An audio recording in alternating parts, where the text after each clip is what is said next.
আজকে এই দাঁড়িপাল্লা আমরা এখানে উত্তোলন করলাম, আমাদের টার্গেট থাকবে এই দাঁড়িপাল্লা যেন আমরা সংসদ পর্যন্ত নিয়ে যেতে পারি। উপস্থিতি আপনারা জানেন দাঁড়িপাল্লা হচ্ছে ইনসাফের একটি প্রতীক। এটা আমরা যদি মনে করি যে একক দলীয় সিদ্ধান্তে একটা দলীয় প্রতীক, তা কিন্তু না, ইনসাফের একটি প্রতীক। কারণ আমরা বাজারে হাটে ঘাটে যত খরচ আমরা আদান প্রদান করে থাকি, এই খরচগুলো আদান প্রদান করতে গেলেও আমাদের দাঁড়িপাল্লার প্রয়োজন হয়। কারণ দাঁড়িপাল্লা ছাড়া আমরা যখনই কোনো জিনিস ক্রয় বিক্রয় করব সেখানে কিন্তু আমাদের ইনসাফ হতে পারে না।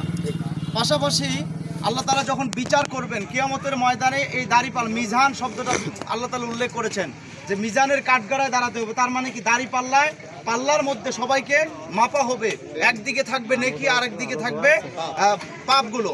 এই অবস্থায় যার নেকি ভালো হবে সে কিন্তু জান্নাতের ফয়সালা পাবে। অনুরূপভাবে আমরা বাংলাদেশের প্রত্যেকটা আদালতের মধ্যে যদি দেখি, আমরা সুপ্রিম কোর্টে হাইকোর্টে যদি আমরা যাই, দেখবেন যে সেখানে দাঁড়িপাল্লা সেখানে আছে। তার মানে এটা হচ্ছে একটি ইনসাফের প্রতীক। বাংলাদেশে প্রত্যেকটা দলকে আমরা দেখেছি, প্রিয় উপস্থিতি, এই দলটি এখনো পর্যন্ত রাষ্ট্র ক্ষমতায় যায় নাই, কিন্তু তার লক্ষ্য উদ্দেশ্য হচ্ছে যে আল্লাহর জমিনে আল্লাহর আইন প্রতিষ্ঠা করা, সৎ লোকের শাসন প্রতিষ্ঠা করা। দুটো আমাদের লক্ষ্য উদ্দেশ্য। একটা হচ্ছে আল্লাহর আইন।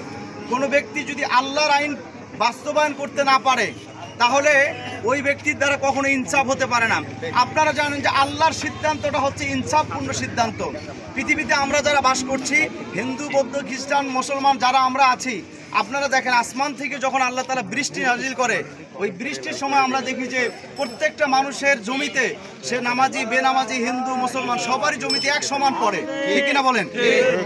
অনুরূপভাবে আল্লাহ তাআলা যখন সূর্যের আলো দেন, কে নামাজি কে বেনামাজি, কে হিন্দু কে মুসলিম এটা দেখে কিন্তু দেন না, সকলের জন্য সমান আল্লাহ তাআলা তাপ দিয়ে থাকেন।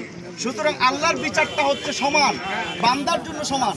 অনুরূপভাবে আল্লাহ তাআলা যেহেতু কোরআন দিয়েছেন, এই কোরআনের বিচার ফয়সালাগুলো হচ্ছে বান্দার জন্য সকলের জন্য সমান। প্রিয় উপস্থিতি, অনুরূপভাবে আল্লাহর বিধান যতদিন পর্যন্ত কোনো দেশে প্রতিষ্ঠিত হবে না, ততদিন পর্যন্ত ওই দেশে ইনসাফ প্রতিষ্ঠিত হতে পারে না। এবার বাংলাদেশ জামাত ইসলামী চাচ্ছে এদেশে একটা ইনসাফ ভিত্তিক সমাজ রাষ্ট্র গঠন করতে। প্রিয় উপস্থিতি, বাংলাদেশে যতগুলো দল এসেছিল প্রত্যেকটা দলের শাসন ব্যবস্থা আমরা দেখেছি, কিন্তু সবাই এক এক করে ব্যর্থ হয়েছে। আমরা আগামী দিনে বাংলাদেশ জামাত ইসলামের পাশে আপনাদেরকে থাকার জন্য উদাত্ত আহ্বান জানাচ্ছি। প্রিয় উপস্থিতি,